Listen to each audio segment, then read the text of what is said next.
Venir avec ce temps.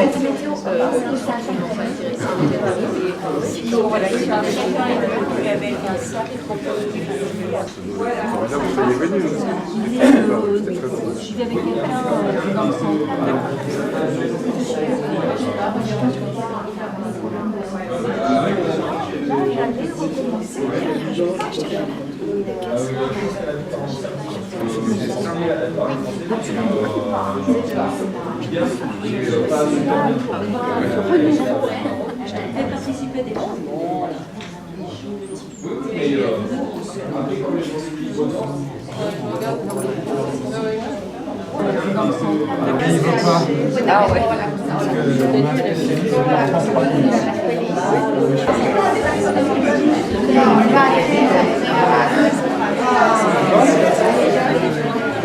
Comme l'expédiente stimulée,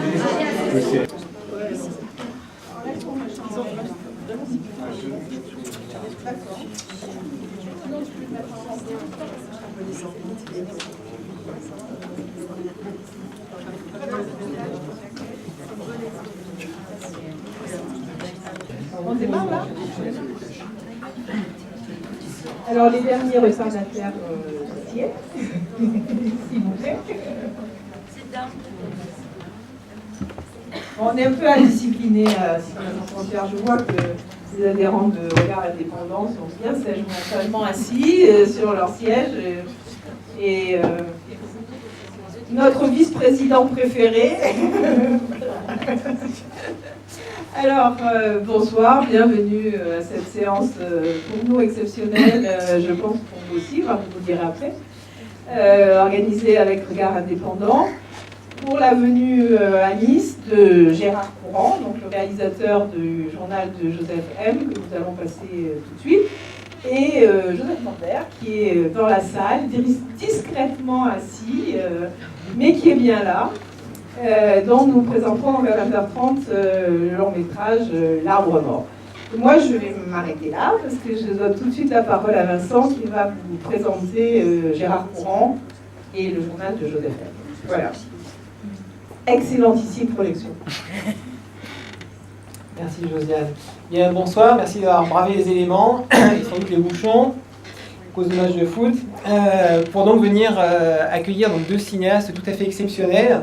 Alors en fait, que ce soit pour Cinéma sans frontières ou pour Regard Indépendant, vous connaissez en fait vraisemblablement déjà Joseph Morder et Gérard Courant, puisque pour Regard Indépendant, Gérard Courant, on l'avait invité en 2012 déjà, donc pour les... Non, 2010, pardon, 2010. Il est très précis, il faut que je fasse vachement gaffe à ce que je dis. Donc c'était pour les 12e rencontres cinéma et vidéo à Nice, et donc il était venu présenter un programme, une espèce de panorama de son travail qui a de très multiples facettes. Et grâce à lui, en fait, on est rentré en contact avec d'autres personnes, et entre autres avec Joseph Morder. Et Joseph Morder, vous vous rappelez peut-être de cette séance qu'on avait déjà organisée conjointement, une séance du film El Cantor. C'était il y a presque 2 ans maintenant aussi. Donc on n'avait pas pu inviter Joseph, mais à l'époque j'avais demandé si les gens connaissaient ce cinéaste. C'était pas le cas. Aujourd'hui, je pense que certains d'entre vous quand même se rappellent de ce film qui était assez exceptionnel.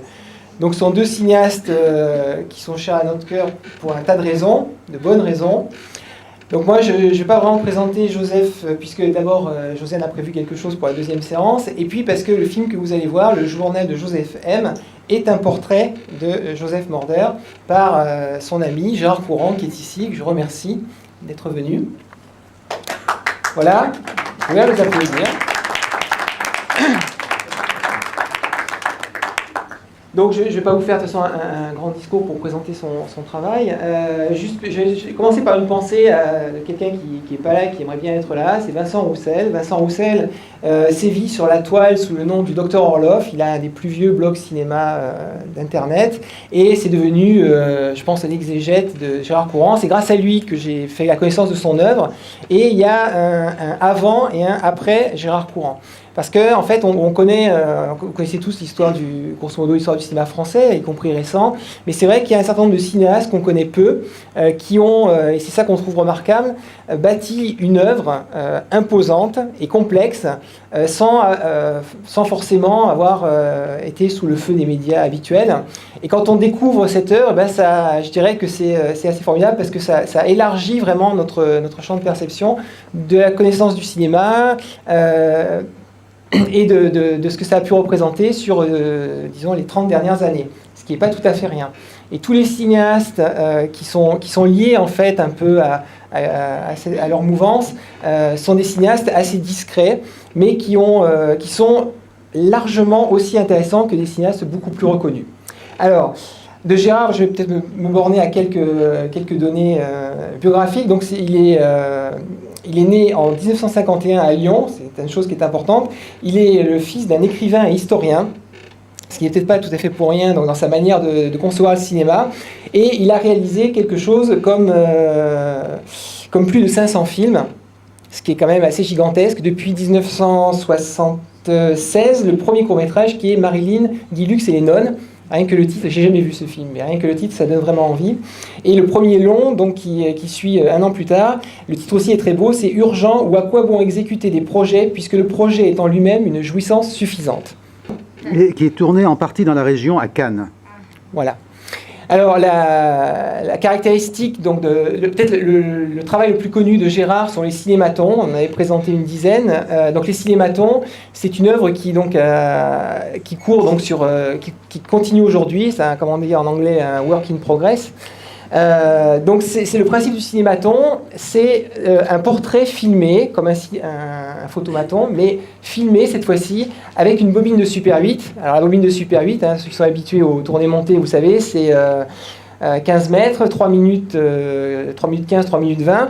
Et donc il a commencé à filmer comme ça des gens en un seul plan séquence, donc il les installe il installe sa caméra devant eux, et ils sont libres pendant, c'est un peu plus de 3 minutes, et ça fait donc un portrait filmé. Alors ce qui est remarquable évidemment dans cette collection, c'est que défile comment dire, il y a 30, voire bientôt 40 ans de milieu artistique et beaucoup cinématographique français. Il y a un des plus beaux cinématons, pour moi, c'est celui de Sandrine Bonner, quand elle était, avant même qu'elle tourne à Nos Amours de Piala. Mais il y a tout le monde, parmi les plus connus, il y a Godard, il y a Terry Gilliam, il y a des gens comme ça. Et il y a des gens tout à fait obscurs, comme le président de Regard Indépendant, qui a eu droit à son cinématon quand il est venu ici.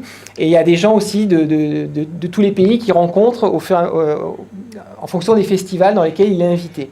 Donc tu en as combien 2800 cinématons. 2800 cinématons. Vous imaginez un peu l'œuvre. 186 heures et 40 minutes. Voilà.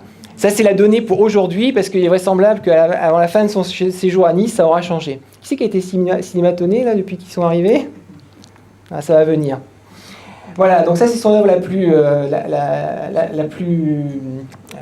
remarquable, on va dire, mais il y a également donc énormément de longs métrages, des documentaires, de l'expérimental, de la fiction, il y a des films, il y a les aventures de Dieterle qui sont un hommage à La Jetée de Chris Marker avec des photos, il y a énormément de choses. Gérard est ce qu'on peut appeler un filmeur, c'est-à-dire qu'il filme tous les jours, il est en train de filmer, évidemment, il filme tout le temps et il filme... un peu donc comme faisaient les opérateurs des Frères Lumière au départ, c'est-à-dire ils filmaient de manière systématique, sans forcément, en tout cas pour eux, imaginer que plus tard ça allait avoir une valeur inestimable pour les générations qui suivaient. La différence peut-être avec Gérard, c'est que Gérard sait quel était le travail des Frères Lumière et de leurs opérateurs, et il est conscient qu'il faut tout filmer parce que tout pourra prendre une valeur sentimentale, émotionnelle, historique dans le futur. Voilà, je pense que c'est le plus important. Alors, ce film, peut-être je vais te laisser en dire quelques mots. Je ne vais pas vraiment vous parler du film, donc c'est un portrait donc, de Joseph Morder. Chose importante aussi peut-être à ajouter, c'est que Gérard filme essentiellement ce qu'il aime. Et ça, c'est très important parce que donc il y a cette dimension d'archiviste. Il a filmé donc énormément de choses, mais il filme donc ses chambres d'hôtel, les cinémas où sont passés ses films, donc tous les gens donc, qu'il connaît, ses amis. Il filme les rues des villes où il est allé. Il a donc toute une série qui s'appelle les carnets filmés, donc qui sont des archives assez colossales. Par exemple, il y en a qui sont disponibles, qui ont été édités aux éditions L'Harmattan, pour ceux que ça intéresse. Il y a des entretiens avec Philippe Garrel qui ont été réalisés entre 78 et 82. 75. 75 et 82. Il y a 12 heures, 14 heures, combien ? On ne sait plus, une dizaine d'heures. Il y a une dizaine d'heures d'entretien avec ce cinéaste qui quand même aujourd'hui est connu et reconnu, et qui sont absolument passionnants, et qui ont été pris à l'époque sans forcément faire un calcul sur ce que pourrait devenir le travail de Garrel, mais Garrel était un cinéaste qui touchait et qui plaisait à Gérard. Il avait écrit dessus parce qu'il a également été une activité de critique au début des années 70. Et donc il a aujourd'hui cette somme magnifique sur Garrel. Et L'Harmattan a donc édité plusieurs de ces Plusieurs ensembles. coffrets, oui. Il y a plusieurs coffrets, donc il y a Garrel, il y a Schroeter, il y a Luc Moulet, Joseph Morder, il y a Vincent Nordon aussi, je crois. Oui. Donc aujourd'hui, c'est une somme historique pour un cinéphile, c'est la joie totale. Voilà, je ne vais pas vous embêter plus, je vais peut-être laisser Gérard juste présenter le film rapidement, puis après on se retrouvera pour un débat. Avant qu'on conclue, donc après le débat, ne partez pas, il y aura une surprise dont Joseph vous parlera tout à l'heure. Il va falloir poser la caméra, ça va être plus dur. Non, mais peut-être vu qu'il arrive à filmer avec un parapluie, peut-être qu'il peut arriver à filmer avec un micro. Tous les temps, il y a toutes les conditions. Alors, tu t'es peut-être beaucoup avancé tout à l'heure en disant mon ami Joseph Morder. Je ne sais pas si Joseph Morder est toujours mon ami après ce film. Ça sera à lui de nous dire tout à l'heure dans le débat s'il est resté ami. Alors, ce film, il a présenté un peu comme un portrait de Joseph Morder. Je ne suis pas sûr que ce soit un portrait de Joseph Morder. C'est un portrait de Joseph Morder d'une certaine manière, évidemment, mais pas seulement. Vous allez, je pense, comprendre en voyant le film, qui est un film qui a des apparences, si vous voulez, de documentaire, mais c'est un film qu'on a travaillé comme un film de fiction. On a écrit un scénario que j'ai écrit avec l'aide de Joseph Morder, sous sa tutelle, parce que je ne voulais pas le lancer dans des mauvaises directions, disons dans des erreurs historiques de Joseph Morder. Mais donc c'est un film qu'on a écrit vraiment comme un film de fiction, avec des séquences, avec des personnages. Et donc c'est je sais plus, c'était 3 semaines de la vie de Joseph Morder, qui dans ce film joue le rôle, un peu son propre rôle, il joue le rôle d'un cinéaste. Et ce cinéaste-là, il tient un journal filmé, comme par hasard. Et donc, vous allez voir un peu quelques fragments de la vie d'un cinéaste qui tient un journal filmé. Voilà.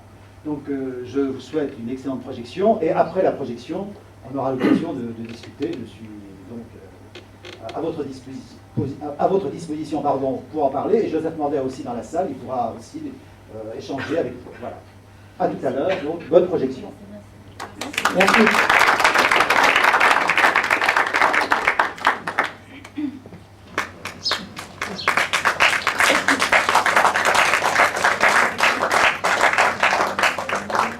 Bien, est-ce qu'il y a des questions, des réactions déjà dans la salle ?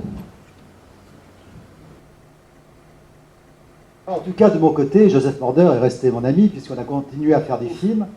D'ailleurs, dans le petit catalogue de présentation, là, vous allez trouver une liste complète des 87 films que j'ai fait avec Joseph Morder depuis le premier cinématon qu'on avait tourné, je crois, au début du mois de juillet ou fin juin 1978.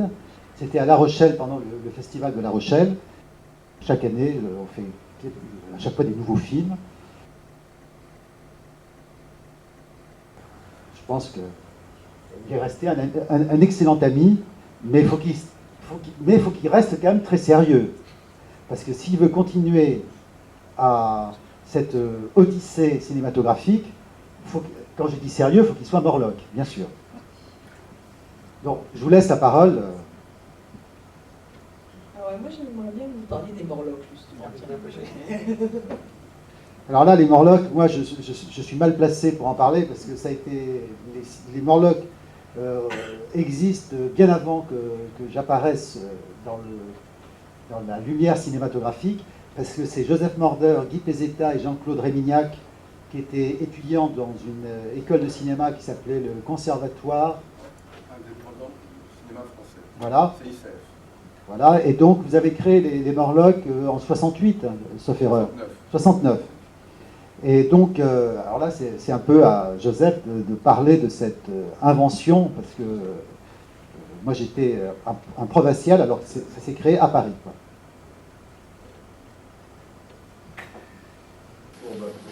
Pour résumer, c'est une sorte de blague de potage.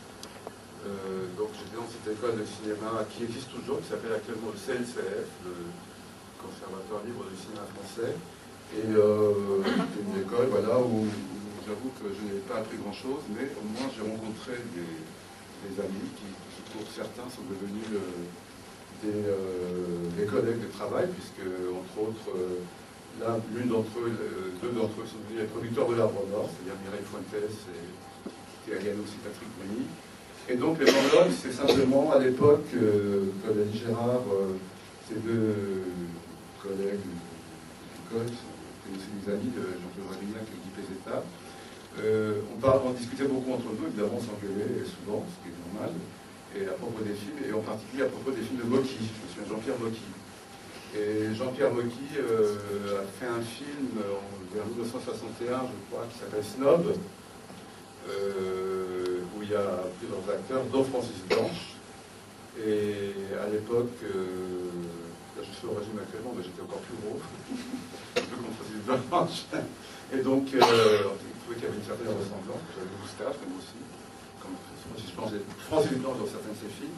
Et je ne sais plus qui des trois, enfin bon, peu importe, a dit c'est Morlock, parce que le personnage que joue Francis Blanche dans Snob s'appelle Morlock, avec un H. Et nous, on écrit Morlock avec un K. Et souvent dans le film, tous les gens disaient Morlock arrive, et quand il est arrivé, c'était le terrible de Francis Blanche. C'était très inquiétant, comme vous pouvez l'imaginer. Et puis il y a aussi une autre référence qui est le roman de H.G. Wells, La machine à explorer le temps. Et pour ceux d'entre vous qui auraient lu le livre, ou ceux qui ne le savent pas, dans le livre, il y a des personnages, ce sont des hommes préhistoriques, mais des hommes préhistoriques du futur, qui s'appellent les Morlocks. Et d'où la scène de Nell dans le film de Gérard, qui est très inquiète, qui pose des questions sur les Morlocks, parce qu'en fait, ce sont des monstres qui mangent les adolescents. Et donc Nell avait très peur à l'époque des Morlocks. C'est pour ça que quand elle me pose toutes ces questions, elle veut que je la rassure. Donc c'est pour ça que je lui explique qu'elle est comme les Morlocks sont plutôt gentils, ce qu'elle connaît. Voilà. Donc ça vient de ces deux sources. Il faut signaler que le livre de Wells a été adapté au cinéma par George Pal en 1960 ou 61, et qui est un très beau film, qui est une réussite, qui a repris le même titre. Et donc là, les Morlocks, on les voit vraiment à l'écran, et ils sont pleins de poils de partout, et ils vivent sous terre. Et donc, voilà, leur seule nourriture, c'est ils mangent des adolescents qui sont élevés à la surface. Voilà. Et ça se passe je ne sais plus, mais ça se passe très très loin dans le futur, parce que cette machine à remonter le temps, en fait, va dans le futur, elle va très très loin dans le futur. Et je vous conseille, si vous avez l'occasion de voir le film, c'est vraiment un film très intéressant, parce que George Pal, au départ, c'est un cinéaste qui faisait de l'animation, et qui a fait aussi des publicités dans les années 50 aux États-Unis, et qui a fait des publicités avec des trucages assez étonnants pour l'époque. Et c'est vraiment un cinéaste à découvrir si vous ne connaissez pas. Mais je pense que toi, tu dois connaître. Voilà. Ça fait penser au tout début de Borkman, là, hein, c'est Morlock qui vit sous terre. Pour ceux qui ont vu Borkman, le film d'Alexander Mandel, qui est sorti à Cannes l'an dernier, c'est le début du film où il y a ce gars qui vit sous terre, très chevelu, très barbu. Ces Morlocks sont toujours actifs. Oui, c'est en fait ce que...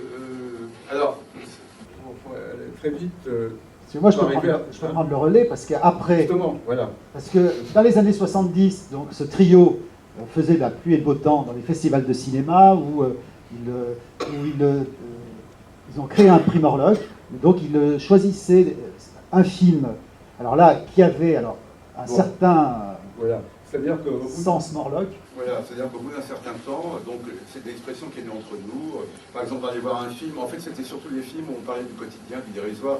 C'était au début des années 70, donc l'après 68, les films militants, tout ça.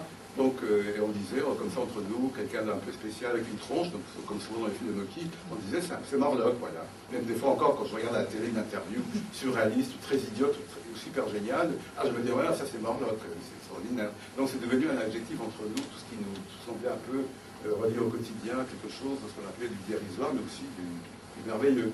Et donc, quelques années plus tard, au fur et à mesure, je suis allé dans les festivals à l'époque pour montrer mes premiers films. Et le tout premier qui m'a marqué, c'était vers juin 73, je suis allé au festival de Toulon, qui est devenu par la suite celui de hier, donc Jeune Cinéma. Et j'ai vu un film un soir vers minuit dans une salle où il y avait 3 ou 4 spectateurs. J'ai vu un film qui m'a marqué à vie encore aujourd'hui. Je suis resté sous un choc parce que c'était quelqu'un que je ne connaissais pas du tout. C'était Hôtel Monterrey de Chantal Akerman. C'était un de ses tout premiers films. Et je ne savais pas évidemment qui était Akerman, mais qui était une toute jeune cinéaste. Elle avait 22-23 ans. Et donc j'ai vu ce film et je n'avais jamais vu ça de ma vie. Hôtel Monterrey, c'est un film qui est tourné dans un petit hôtel new-yorkais. Et ce ne sont que des plans fixes, très longs, des habitants de cet hôtel qui regardent la caméra. Mais c'est un film hallucinant. Et donc, je suis sorti en me disant, mais qui a fait ce film, et donc, j'ai rencontré Chantal Akerman, j'ai dit mon enthousiasme, voilà, ce que je voulais découvrir, je me souviens très bien. On est allé au café après, il était allé Samy Zigarom, qui était un réalisateur belge, avec qui il travaillait à l'époque, et qui par la suite a fait un très beau long métrage en yiddish, qui s'appelle Bruxelles Transit, avec Boris Lehmann, que vous avez vu dans le film de Gérard, et Hélène Lapéouer. Et donc voilà, donc ça a commencé comme ça, donc j'ai décidé que quand il y aurait un film dans un festival, qui me toucherait particulièrement et qui aurait besoin d'un coup de main. Enfin, c'était très mégalo. Donc j'ai inventé ce prix. D'ailleurs, Mara Pigeon, je l'ai rencontré comme ça. C'est-à-dire que, comme vous avez vu ce petit extrait, j'ai rencontré Faisal Namur. Il a fait ce film aussi, j'ai eu un choc. Et le soir des prix, il n'avait pas de prix. Donc j'ai trouvé ça scandaleux, vraiment inadmissible.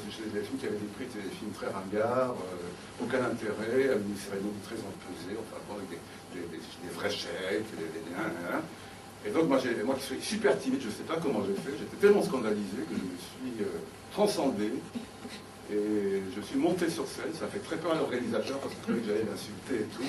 En fait, j'ai fait un numéro disant voilà, devant la prolifération des prix, j'ai décidé d'inventer un prix, donc j'ai décidé de laisser le prix Morlock. À Mara Pigeon, c'était à l'époque des francs, donc je lui ai fait un chèque d'1 franc qu'elle n'a jamais encaissé. Je crois qu'elle a encadré, c'était son premier prix. Et donc voilà, c'est comme ça que Mara Pigeon a commencé à parler un petit peu d'elle. Donc par la suite, j'ai fait encore quelques coups d'argent très rares parce qu'il fallait vraiment que je dépasse ma timidité. Et donc du coup, il y a cette amitié qui est Mara, comme vous l'avez vu, elle fait partie de ma vie actuellement, et aussi sa fille Mel, qui est une grande jeune femme actuellement, plus grande que moi. Et donc voilà. Donc les Morlocks, ça continue effectivement, puisque de temps en temps, en fait, c'est une académie très stalinienne, c'est pas par hasard que je m'appelle Joseph, j'avais une grosse moustache à l'époque, c'est-à-dire que, en fait, je réunissais les gens pour leur dire, j'ai décidé que, voilà. Alors sans qu'il y ait des coups d'État, donc j'ai arrivé comme ça, donc Joseph, il y a eu des poules, en fait, je suis destitué régulièrement, remis en classe, tout ça, donc ça continue, je sais pas où j'en suis. Oui, non, parce qu'en 1980, on a créé l'Académie Morlock. C'est une académie de 13 membres, dont Jean-Pierre Mocky et Noël Godin. Il y a Roland Le Thème aussi qu'on a vu dans le film. Il y a Dominique Noguez. Cette académie a été créée en 1980 et avec 3 présidents à vie. Et donc Vincent Toledano qui était le 3e. Vincent Toledano qui était journaliste et cinéaste à l'époque et qui est maintenant un grand avocat des droits d'auteur. Parce que ces individus, c'est-à-dire Gérard Courant et Vincent Toledano, ont décidé de me virer, mais moi je ne me suis pas laissé faire. Enfin, ils ont été très malins parce qu'ils ont voulu me virer en m'intégrant dans le triumvirat. Moi j'ai refusé, mais non, c'est moi tout seul ou personne. Donc voilà, mais bon, des fois je profite de leur absence ou de qui tournent le dos pour reprendre le pouvoir, mais ça ne vient pas longtemps. Donc les Morlocks, effectivement, ça tient toujours le coup. Et d'ailleurs, je viens de décider que vous avez le prix Morlock.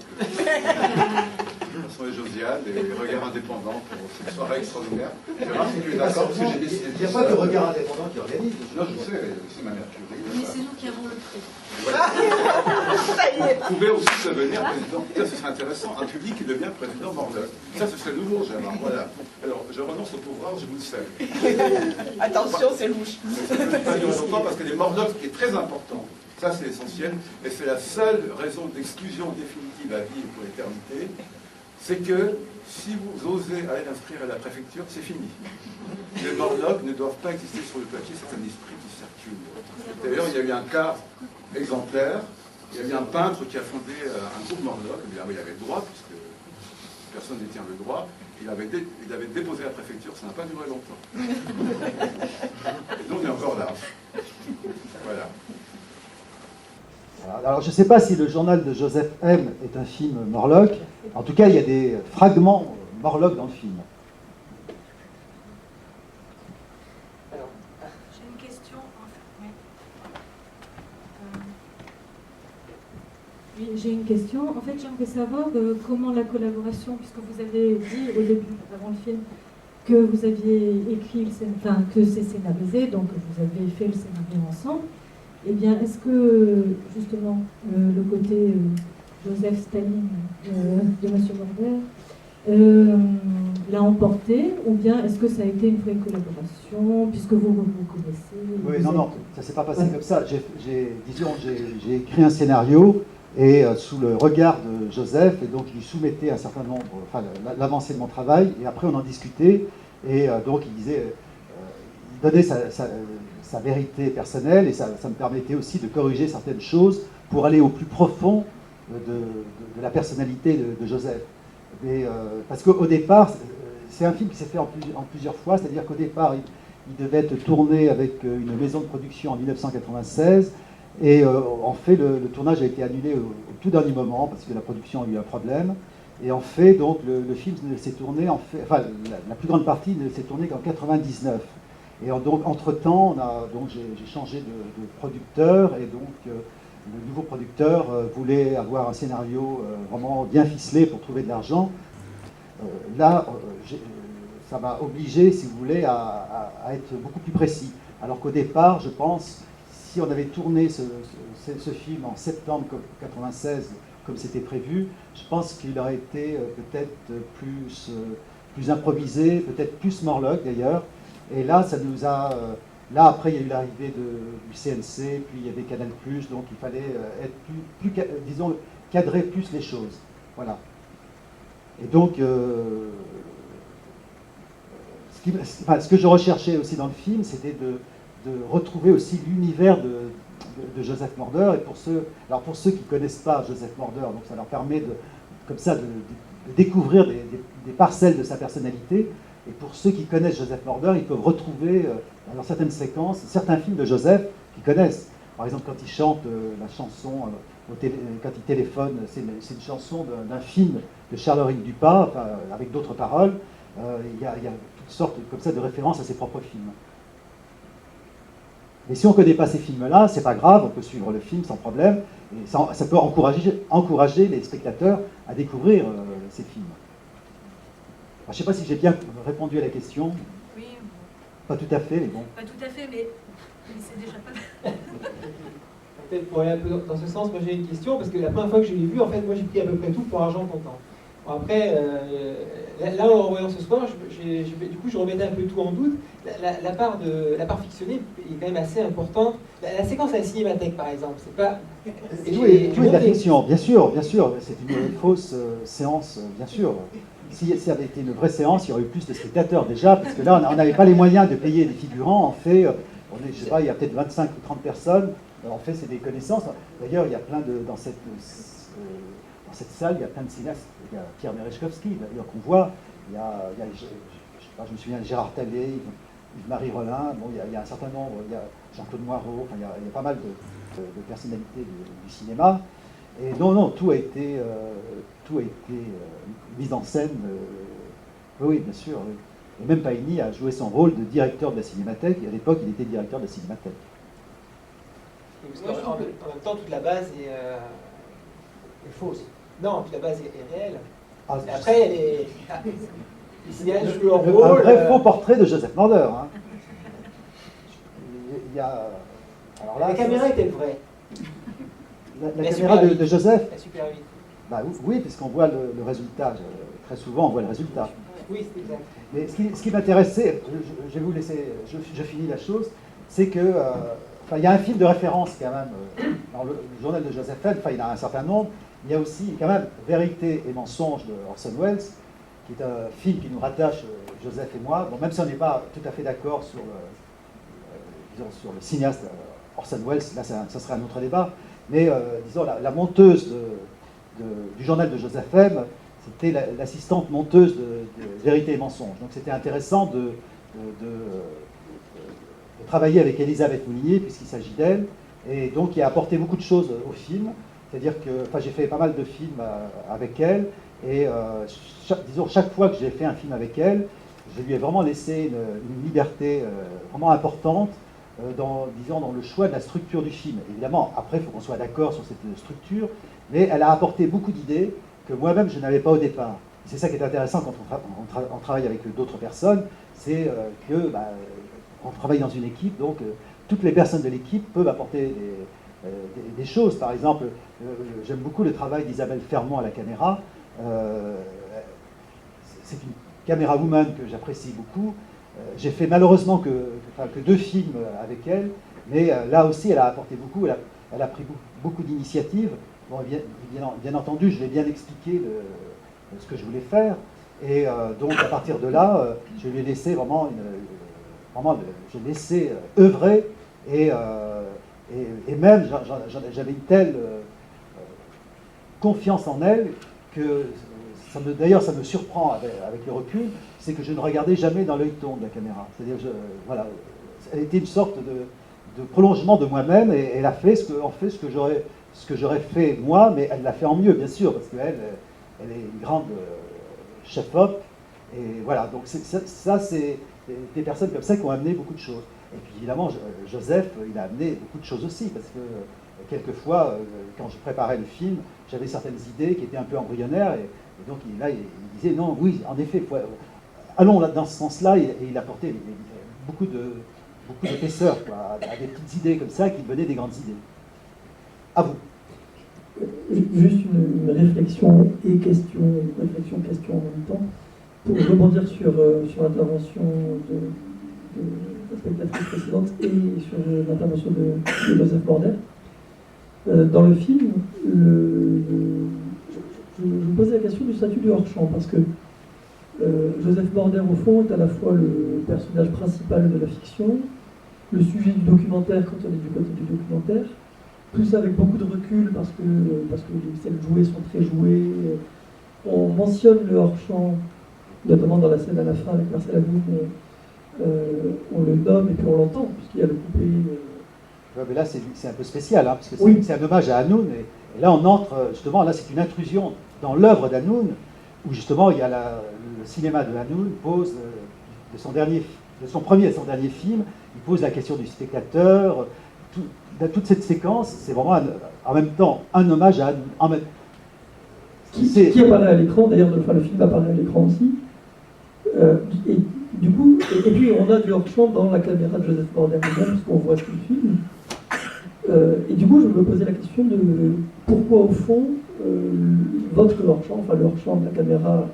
Il n'y a pas de hors-champ de Joseph Morder, c'est ce qu'il filme, on oui. le voit. Oui, c'est pas du hors-champ.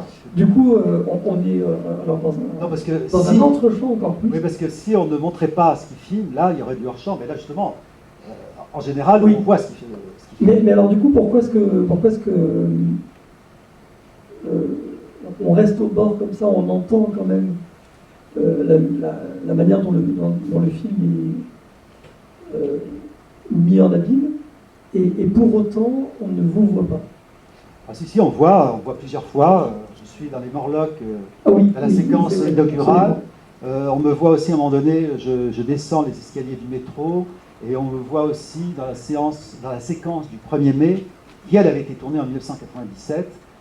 Donc on me voit à un moment donné, juste derrière Joseph Morder, mais on me reconnaît bien. Mais voilà, donc c'est déjà beaucoup, quoi. C'est déjà un peu trop d'ailleurs. Normalement, on aurait dû me voir qu'une fois. Pourquoi une fois? Nous sommes des Hitchcockiens. Alors moi je suis un Oxien Hitchcockien et Joseph Morder n'est que Hitchcockien. Donc ça se soigne, mais bon. Je suis en cure. Non, je vais juste ajouter une chose que dit Gérard, parce que pour moi c'est important. Après, ce serait de m'embêter. C'est que pour moi, quand Gérard m'a proposé de faire le film, évidemment, j'ai dit oui. Pardon. Quand Gérard m'a proposé de faire le film, évidemment, j'ai dit oui. Parce que naturellement, c'est toujours le cas, Gérard est un ami. Donc je savais que faire un film comme ça par Gérard, il n'y avait aucun souci, parce que des fois, vous savez, on vous demande de faire un film sur vous, en fait, les gens...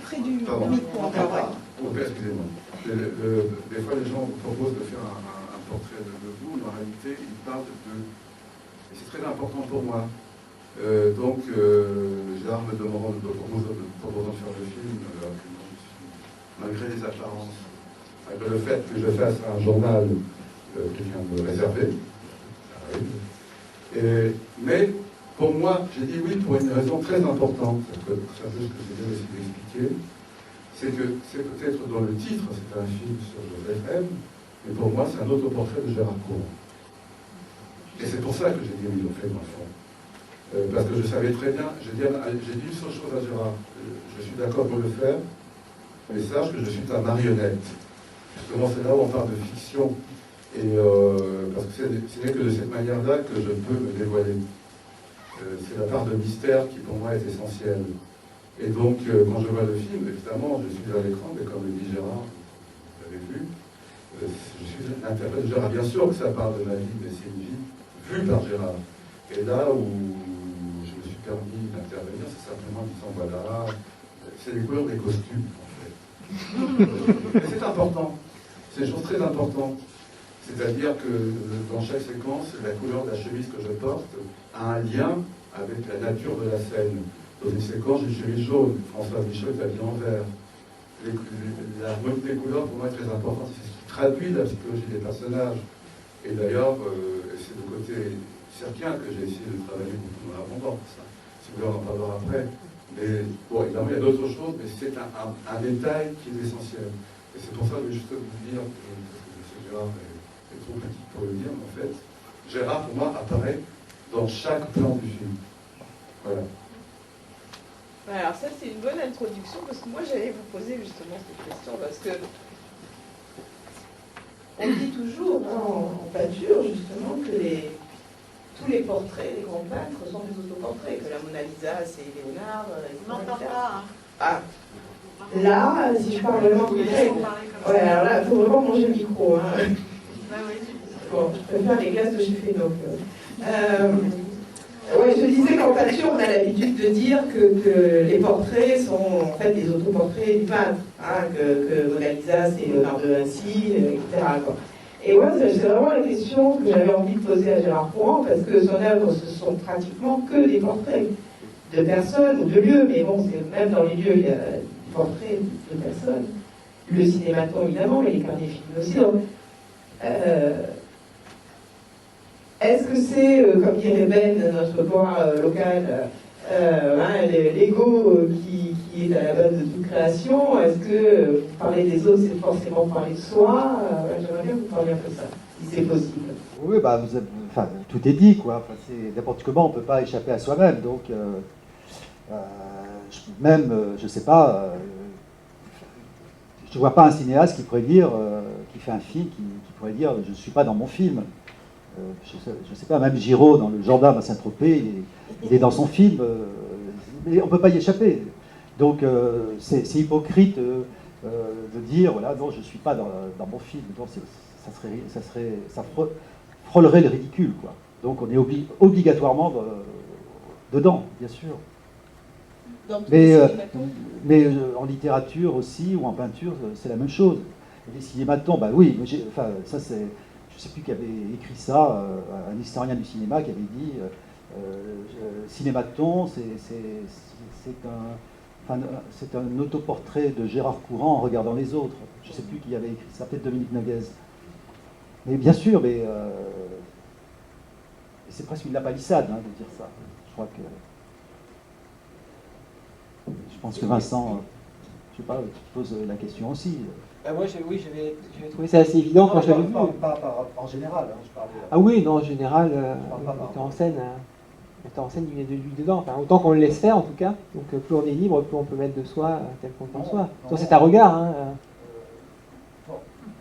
Non, ça n'a rien à voir. À mon avis, ça n'a rien à voir avec une question de liberté, puisque les films de l'âge classique de Hollywood, si on voit un film de, je sais pas, de John Ford ou de Fritz Lang, ils sont totalement dans chaque plan de leur film. Et pourtant, c'est des films où il y a beaucoup moins de liberté que les films qui sont faits aujourd'hui. Et malgré ça, ils sont totalement présents. Enfin, ils sont complètement dans chaque plan de leur film. C'est une dernière question. J'aurais voulu savoir si votre propos, c'est aussi un rapport au cinéma, mais d'une façon un peu duchampienne, c'est-à-dire il y a un côté... moi, j'ai perçu le film comme quelque chose de très proche de la vie, en fait. C'est ce qui est dit un peu tout le long du film. Des arrière-plans, des questions, des couleurs. On se moque de tout quand on est devant ce champ avec la centrale nucléaire derrière. Il y a quelque chose qui est en tension permanente entre le léger et le grave, même chez les Mordoc. Et je voulais savoir si ça c'était quelque chose qui était à vous personnellement, ou si c'est quelque chose qui est, je pourrais presque dire au Mordoc, ou enfin, c'est un concept de départ. Non, mais soyons clairs, pour moi, c'est pas du tout un film Morlock. J'ai fait des films Morlock, mais il y a une thématique Morlock, si vous voulez, mais j'appelle pas ça un film Morlock. C'est autre chose. C'est beaucoup plus pervers pour être Morlock. Je sais pas ce qu'en pense Joseph, mais bon, je sais pas. Oui, enfin, pour reprendre ce que vous dites, enfin, tout est double face. Hein, c'est Dr Jekyll et Mr Hyde dans le film, dans chaque séquence. Chaque séquence, on peut aller dans les deux côtés de la face d'une pièce, quoi. Enfin, je suis un peu comme sur un fil, et Joseph, dans le film, il est sur un fil en permanence, quoi. C'est-à-dire que fiction, documentaire, vrai, faux, cinéma ou pas cinéma, réalité ou pas réalité, liberté ou pas liberté, on est toujours sur ce fil du rasoir. Donc et quand je préparais le journal de Joseph M, je me souviens, je pensais beaucoup à un film que j'avais beaucoup aimé à l'époque quand il était sorti.